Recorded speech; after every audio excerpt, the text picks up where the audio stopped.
কেন বলছে হুজুর আমি তো বিয়ে করিনি। হুজুর বলছেন বিয়ে করোটাই তোমার সন্তান আসবে করছে, আগে তো বিয়ের কাজটা সার, তারপরে এসে তো আচ্ছা বিয়ে না করলে কি সন্তান হবে? আর বিয়ের মাধ্যমে যে সন্তান হয় এটিকে কে দেয়? সন্তান দেওয়ার মালিক কে?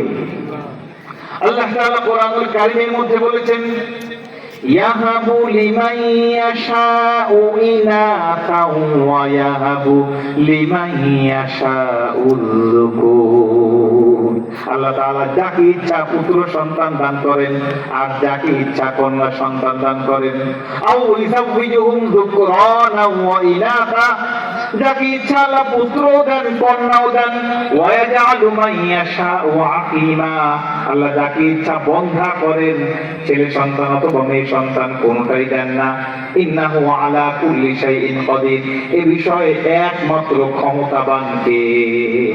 সুতরাং সন্তান দেওয়ার মালিক কে? নাকি মাজারের পীর সাহেব? সন্তান দেয় কে? এটা আল্লাহর একচ্ছত্র ক্ষমতা। সুতরাং আমরা আমাদের বিয়ে করব প্রজন্ম সংরক্ষণ করবার জন্য। এখন বিয়ে করতে গেলে একটা প্রস্তুতির দরকার আছে না? প্রস্তুত, এটা তো একটা হেলা খেলার বিষয় নয়, গুরুত্বপূর্ণ একটা ইভেন্ট বিয়ে, এটা একটা দায়িত্ব। আগে তো একা একা বসবাস করতাম, বিয়ে করবার পরে কপল লাইফ লিড করতে হয়, একই ছাদের নিচে একই বিছানায় একের অধিক মানুষ, একের প্রতি অন্যের দায়িত্ব থাকে, এই জন্য কিছু প্রস্তুতি আছে। প্রস্তুতির মধ্যে সর্বপ্রথম যে প্রস্তুতি সেটা হচ্ছে বিয়ে করতে গেলে মসজিদে বিয়ে করতে হবে। বিয়েটা কোথায় হবে? মসজিদের মধ্যে। মসজিদে যদি বিয়ে হয় তাহলে এই সংসারের মধ্যে বরকত দিয়ে ঢেলে দেন কে? মসজিদের মধ্যে বিয়ে হবে। রাসূল কারীম সাল্লাল্লাহু আলাইহি ওয়াসাল্লাম তার জামানায় বিয়েগুলো মসজিদে হতো। মসজিদে বসেই তিনি বিচার সালিশ করতেন, মসজিদে বসেই তিনি রাষ্ট্র পরিচালনা করতেন। তার সেক্রেটারিয়েট, তার বঙ্গভবন, তার গণভবন, তার আদালত, তার অফিস সব ছিল মসজিদ। আর আমাদের বর্তমান সমাজে মসজিদ একদিকে আর সমাজ আর একদিকে। নামাজ এবং সমাজ সম্পূর্ণ ভিন্ন দিকে, সম্পূর্ণ ভিন্ন দিকে। এইটা হওয়ার কারণে সমাজের মধ্যে এত অন্যায়, এত দুর্নীতি হয়। সংসদ যদি মসজিদের মধ্যে বসতো, জাতীয় মসজিদের মধ্যে যদি বসতো, হয়তো মুকাররম, ওখানে বসে যদি সংসদ হতো তাহলে মসজিদের মধ্যে বসে মদের লাইসেন্স দেয়া যেত? ওরা দিতে পারতো না। মসজিদের মধ্যে বসে বেশ্যাখানা পতিতালয়ের লাইসেন্স দেয়া যেত? মসজিদের মধ্যে বসে কোন রকম মিথ্যা কথা বলা যেত? এটি যেত না। আল্লাহ তাআলা মসজিদের মধ্যে যেভাবে বরকত ঢেলে দিয়েছেন, গোটা দেশে ওইভাবে বরকত দিয়ে ভরপুর হয়ে যেত। সুতরাং সমাজ এবং নামাজ একই কাতারে যতদিন পর্যন্ত না আসবে, এই সমাজে অন্যায়, অবিচার, দুর্নীতি এগুলো চলতেই থাকবে, এগুলো বন্ধ হবে না। সমাজ এবং নামাজ একই কাতারে আনতে হবে, একই কাতারে আনতে হবে। কোন স্টেজে উঠবার আগেই বলা হয় শুধু রাজনৈতিক কোনো কথা বলবেন না। এই আমাকে আজকেও বলা হয়েছে রাজনৈতিক কোনো কথা বলবেন না, আমি বলবো না। রাজনৈতিক কথা এগুলো থেকে মাহফিলের মঞ্চগুলো, মসজিদের মিহরাবগুলোকে আলাদা করা হয়েছে বলেই আজকে অন্যায়, দুর্নীতি, চাঁদাবাজি, রাহাজানি, খুন, গুম এগুলো রাজনৈতিক অঙ্গনে চলছে। আর মসজিদগুলো এগুলো বন্ধ করবার জন্য গুরুত্বপূর্ণ কার্যকর পদক্ষেপ নিতে পারছে না। মসজিদের মধ্যে সব দলের লোক থাকে না? থাকে। সব দলের লোক থাকে না? ওখানে আওয়ামী লীগ থাকে, বিএনপি থাকে, জামাত থাকে, জাতীয় পার্টি থাকে, সবাই থাকে। পাশাপাশি কাঁধে কাঁধ মিলিয়ে ওরা নামাজ আদায় করে। একে অপরকে কি গালি দেয়? একে অপরের সাথে মারামারি করে মসজিদের মধ্যে? একে অপরের সাথে কোন রকম খেলাখেলি, লাফালাফি এগুলো করে? কেন করে না? কারণ মসজিদ কার ঘর? এখানে রহমত বর্ষণ করেন কে? এই এতটুকু জায়গায় মসজিদের মধ্যে যদি রহমত বর্ষিত হবার কারণে এতগুলো দলের মানুষ, ভিন্ন ঘরের, ভিন্ন দলের, ভিন্ন চিন্তা চেতনার মানুষগুলো একই সাথে কাঁধে কাঁধ মিলিয়ে শান্তিতে মসজিদের মধ্যে অবস্থান করতে পারে, ঠিক ওই মসজিদের রহমত যদি মসজিদের মধ্য থেকে সমাজটাকে পরিচালনা করা হতো, তাহলে মসজিদের মধ্যে যেভাবে শান্তি বিরাজ করে ওই শান্তি গোটা সমাজে বিরাজমান থাকতো। যেটা আমরা করতে পারি না, এটা আমাদের ব্যর্থতা।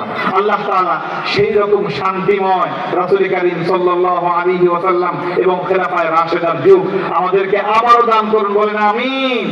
সম্মানিত উপস্থিতি, বিয়ের প্রস্তুতি মসজিদের মধ্যে বিয়ে দিতে হবে, তাহলে ওখানে গান বাজনা হবে না, ওখানে মেয়েরা ছোট ছোট পোশাকে পেট বের করে যেতে পারবে না, ওখানে ছেলেরা এই অশ্লীলতা, বেলেল্লাপনা, আতশবাজি এটা ওটা ফুটাইতে পারবে না মসজিদের মধ্যে বিয়ে করে। এটি হচ্ছে 1 নম্বর প্রস্তুতি। 2 নম্বর হচ্ছে মানসিক প্রস্তুতি, মেন্টাল প্রিপারেশন নিতে হবে, যে এতদিন তো একা ছিলাম, এখন ডাবল একজন মানুষকে আমার চালাতে হবে, এটা দায়িত্ববোধ, লায়াবিলিটি। এই লায়াবিলিটি নিতে গেলে আপনাদেরকে দায়িত্ববান হতে হবে। এই জন্য এই অঞ্চলের সকল যুবকদের দৃষ্টি আকর্ষণ করছি। I am addressing all the people of this locality that marriage is a liability. বিবাহ একটি দায়িত্ব, এটা একটি রেসপন্সিবিলিটি। এই বিবাহ করতে গেলে আপনাকে আমাকে দায়িত্ববান হতে হবে, দায়িত্বশীল হতে হবে। এটি 1 নম্বর। 2 নম্বর প্রস্তুতি। পরবর্তী প্রস্তুতি হচ্ছে ফিনান্সিয়াল প্রিপারেশন, অর্থনৈতিক প্রস্তুতি ব্যাপার আছে। কারণ বিয়ে করতে গেলে দেনমোহর দিতে হয়। কি দিতে হয়? দেনমোহর। এই দেনমোহর দেয়া সুন্নাত না নফল? দেনমোহর দেয়া কি ফরজ? দেনমোহর দেয়া কি ফরজ? আমরা জানিও না কি কঠিন অবস্থা। অনেক মহিলাকে দেনমোহর দেয়াই হয় না, বিয়ে করে 10 লাখ টাকা দেনমোহর বেঁধেছে ঠিক, কিন্তু বিয়ের রাতে ক্ষমা চেয়ে নেয়, দেয় না, এই ব্যাপারে কোনো কথাই বলে না, সম্পূর্ণ হারাম। দেনমোহর দেয়া ফরজ। কে বলেছেন? আল্লাহ তাআলা কোরআনুল কারীমের মধ্যে বলেছেন, ওয়াতুহুন্না উজুরাহুন্না ফারিযা, তাদের দেনমোহর দেয়া ফরজ। আল্লাহ তাআলা অন্য জায়গায় বলেছেন, ওয়াতুন নিসাআ সাদুকাতিহিন্না নিহলা, দেনমোহর দেয়া ফরজ, দিতেই হবে। ফাইন তিবনা লাকুম আন শাইইন মিনহু নাফসান, যদি দেনমোহর পাওয়ার পরে ওই মেয়েটা কিছুটা মাফ করে দেয়, এটা তার মহানুভবতা, এটা তুমি নিতে পারো। কিন্তু আমাদের পুরুষেরা বিবাহ করবার সময় দেনমোহর বাঁধে, আর রাতের অন্ধকারে বউয়ের পাও ধরায় ধরে বলে আমার মাফ করে দাও, দেবো কেমনে? এটা একটা ছোট লোক, ও তো মাফ করে দেয় খেলায় পড়ে, বিবাহ করে ঘরে নিয়ে গেছেন, এমন বলবে নাকি যে মাফ করবো না? লজ্জা ব্যাপার না? এজন্য বলে আচ্ছা ঠিক আছে মাফ করে দিলাম, কিন্তু অন্তরের ভেতরে ওরা একটা দাগ পড়ে যায় যে এটা ছোট লোক। বিবাহ করলে দেনমোহর দিতে হবে। আল্লাহ তাআলা দেনমোহর ফরজ করেছেন, আর আমরা করেছি যৌতুক। আমাদের সমাজে যৌতুক আছে না নাই? যৌতুক আল্লাহ দিয়েছেন দেনমোহর, আর আমরা কি করেছি? যৌতুক। যৌতুক নেয়া সম্পূর্ণ হারাম, হারাম এবং হারাম। কোনোভাবেই ইনিয়ে বিনিয়ে কৌশলে যে আপনার মেয়েই তো ভোগ করবে, দেন না, এটা সম্পূর্ণ হারাম, নেয়াই যাবে না। আবার আমাদের সমাজে যৌতুক নেওয়ার আর একটা কৌশল আছে, যে ভাই সাহেব আমার তো বংশ অনেক বড়, বিয়ের দিন বরযাত্রী যাবো 500 লোক, এদেরকে আপনি আমার মান ইজ্জত রাখেন, সবাই খাওয়াই দিতে হবে, 500 লোককে খাওয়াই দিতে হবে। আমার মনে আছে এক মসজিদে আমি ইমামতি করতাম, নাম বললে তো আপনারা চিনে ফেলবেন, এই জন্য বলবো না। ওই মসজিদে আমাকে দাওয়াত দিল এক বাড়ি, জুমার নামাজের দিন। জুমার নামাজ পড়ে বের হলাম, মসজিদের মুসল্লিরা নারায় তাকবীর স্লোগান দিতে দিতে ওই বিয়ে বাড়ি গিয়ে উপস্থিত, সবাই বরযাত্রী। এখন খাবার দিতে গেছে, খাবার তো শর্ট, আমাকে এক কোনায় নিয়ে খাবার দিয়ে আসতে বের করে দিয়েছে। এই হচ্ছে আমাদের সমাজের অবস্থা। মানে মেয়ের বাবাকে অপমান করবার কৌশল মসজিদের সব মুসল্লি নিয়ে গেছে বরযাত্রী হিসেবে, এটা সম্পূর্ণ নিষিদ্ধ। বিয়েতে একটা খাওয়া দাওয়া আছে, সেটা হচ্ছে ওয়ালিমা। সেটার নাম কি? ওয়ালিমা। এই ওয়ালিমা ছেলে পক্ষ করবে না মেয়ে পক্ষ করবে? ছেলে পক্ষ। ছেলে পক্ষ করবে। আমরা আল্লাহ তাআলা দিয়েছেন ওয়ালিমা, আর আমরা করেছি বরযাত্রী। আল্লাহ তাআলা দিয়েছেন দেনমোহর, আর আমরা করেছি যৌতুক। সম্পূর্ণ নিষিদ্ধ। আজকে এখানে যারা উপস্থিত আছেন, আপনারা কি যৌতুক নেবেন নাকি নেবেন না? ওয়াদা করতে পারবেন আল্লাহর কাছে? আসেন এই 3 দিন ব্যাপী মাহফিলে একটা ওয়াদা করেন। আমরা সবাই হাত তুলি। আল্লাহ, আমরা আমাদের নিজেদের বিয়েতে অথবা ছেলে মেয়েদের বিয়েতে 1 টাকাও যৌতুক নেব না। আল্লাহ তুমি কবুল করো, বলেন আমিন, হাত নামান। এই ওয়াদা কার কাছে করেছেন? বয়স আছে জীবনে যৌতুক নেব না, এটা সম্পূর্ণ খারাপ কাজ। ওয়ালিমা একটি সুন্নাত। রাসূল কারীম সাল্লাল্লাহু আলাইহি ওয়াসাল্লাম বিয়ে করেছিলেন জয়নাব বিনতে জাহাশ রাদিয়াল্লাহু আনহাকে। বিয়ের পরে তিনি 350 সাহাবীকে রুটি আর গরুর গোশত দিয়ে ওয়ালিমা খাইয়েছিলেন, বলেন সুবহানাল্লাহ। সাহাবারা সবাই খুশি, ওয়ালিমা খেয়েছে রুটি আর গরুর গোশত দিয়ে। রাসূল কারীম সাল্লাল্লাহু আলাইহি ওয়াসাল্লাম এই ঘটনার 1 বছর পরে গিয়ে খাইবার বিজয়ের দিন ইহুদি রাজকন্যা সিফিয়া বিনতে হুয়াই তাকে বিয়ে করলেন। রাতের বেলায় মরুভূমির মধ্যে বাসর ঘর করলেন। সকাল বেলায় সাহাবীরা বললেন, ইয়া রাসূলুল্লাহ, আপনি এর আগের বিয়েতে আমাদের সবাইকে রুটি আর গরুর গোশত খাইয়েছিলেন, এবার আমরা খেতে চাই, আপনি ওয়ালিমা খাওয়ান। বিশ্বনবী বললেন, আমার কাছে আজকে তো কোনো টাকা নাই, সুতরাং তোমাদের কাছে কি আছে? কেউ ঘি দিল, কেউ খেজুর দিল, কেউ আরো জিনিস আসবাবপত্র দিল। ওটাকে ম্যাশ করা হলো, ম্যাশ করে ভর্তা বানিয়ে ছাতু বানানো হলো। জাআলা হাইসান কিতাবের মধ্যে এসেছে, ছাতু বানানো হলো।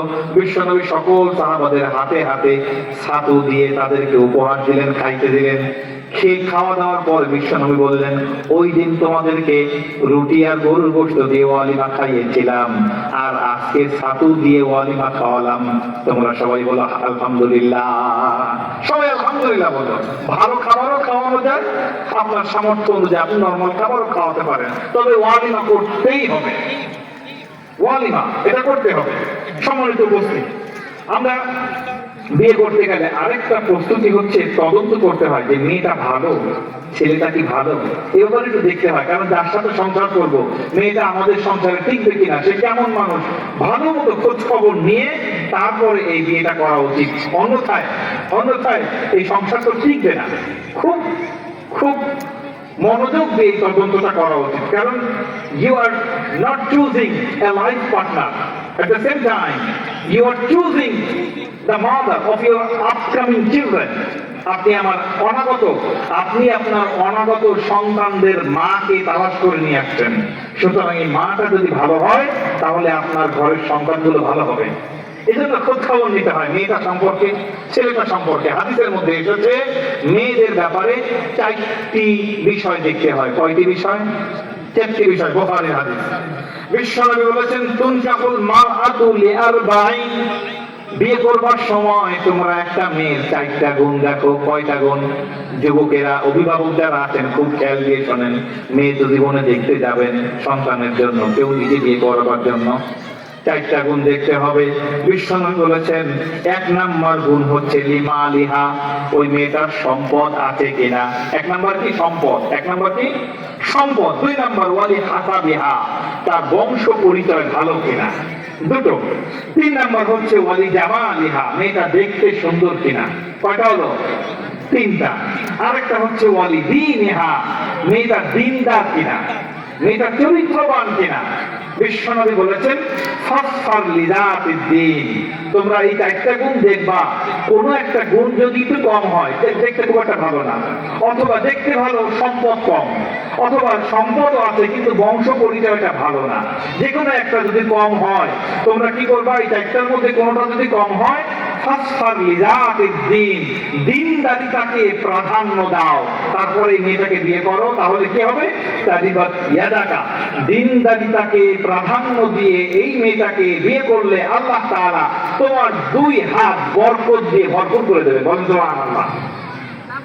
সুতরাং দিনদারিতাকে প্রাধান্য দিতে হবে। মেয়েদের জন্য 4টা গুণ দেখতে হয়, আর ছেলেদের জন্য দেখতে হয় 3টা গুণ। কয়টা?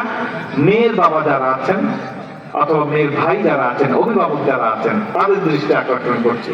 কোন ছেলে যদি দেখতে চান ছেলেটা ভালো কি খারাপ, সেটা দেখতে গিয়ে প্রথমে দেখতে হবে ইযা জাআকুম মান তারদাউনা দীনাহু ওয়া খুলুকাহু। বিশ্বনবী বলেছেন, যখন তোমরা কোন ছেলেকে পছন্দ করবে, দেখবে বিয়ে করবার উদ্দেশ্যে, দেখবে দীনাহু, এই ছেলেটা দিনদার কিনা, ফজরের নামাজে মসজিদে যায় কিনা, 5 ওয়াক্ত নামাজ জামাতে পড়ে কিনা, মুখে দাড়ি আছে কিনা, ভালো কিনা ছেলেটা, এক নাম্বার। ওয়াখুলুকহু, এবং তার চরিত্র ভালো কিনা, অন্য কোনো মেয়েদের সাথে সম্পর্ক আছে কিনা। স্কুলগুলো ছুটি হলে, গার্লস স্কুল, বালিকা স্কুল ছুটি হলে ওর সামনে গিয়ে দাঁড়ায় থাকে কিনা, তার ফেসবুক, তারপর তার ইনস্টাগ্রাম একটু চেক করেন যে সেখানে ফ্রেন্ড লিস্টে কারা কারা আছে, মেয়ে ফ্রেন্ড বেশি নাকি ছেলে ফ্রেন্ড বেশি, একটু চেক করেন। ওর ওয়ালগুলো, ফেসবুক ওয়ালগুলো, টাইমলাইন গুলো দেখেন যে সে কোন জাতীয় ভিডিও দেখে, কোন জাতীয় মানুষের সাথে সম্পর্ক রাখে, তার চরিত্রটা দেখে তারপরে মেয়েটাকে দেন যে এটা হচ্ছে দুইটা। কয়টা হলো? দুইটা। এক নম্বর হচ্ছে দিনদারিতা, দুই নম্বর হচ্ছে চরিত্র। বিশ্বনাথ বলেছেন এই দুটো দেখে যদি তোমরা বিয়ে না দাও,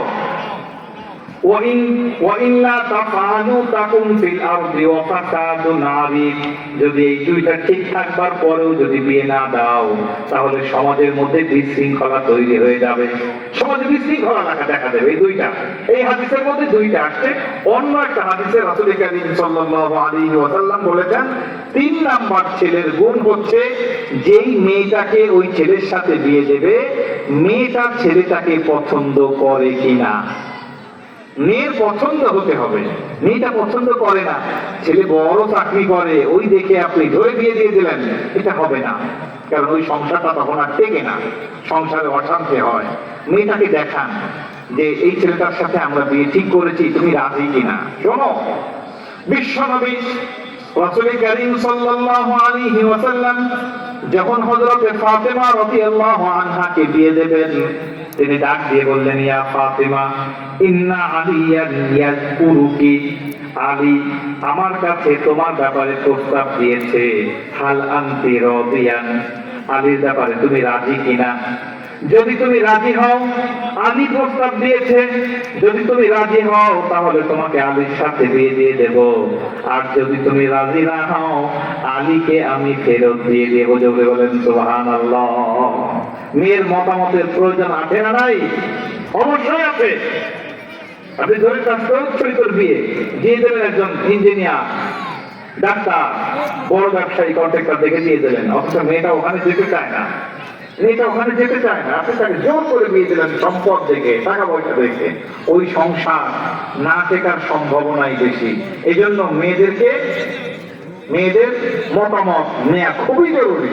যখন রাসূল কারীম সাল্লাল্লাহু আলাইহি ওয়াসাল্লাম হযরত ফাতেমার মতামত চাইলেন, ফাতেমা রাদিয়াল্লাহু আনহা ফাসাকাতা সাকিতান, তিনি চুপ থাকলেন, তিনি কোনো কথা বললেন না। 3 বার জিজ্ঞেস করলেন, ফাতেমা হাল আনতি রাদিয়া, তুমি কি রাজি আছো? 3 বার জিজ্ঞেস করবার পরেও হযরত ফাতেমা কোনো কথা বলেন না। তো একটা কথা, একটা মূলনীতি আছে, সুকুতু নিসফুর রিদা, মৌনতা সম্মতির লক্ষণ। মেয়েরা সাধারণত চুপ থেকে সম্মতি জানায়, আর যদি সে সরাসরি বলে যে না বিয়ে করবো না, তাহলে করা যাবে না।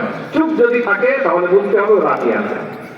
মৌনতা সম্মতির লক্ষণ। এই বিবেচনায় রাসূল কারীম সাল্লাল্লাহু আলাইহি ওয়াসাল্লাম হযরত আলী রাদিয়াল্লাহু আনহুর সাথে ফাতেমা বিয়ে দিয়ে দিলেন। বলেন না সুবহানাল্লাহ।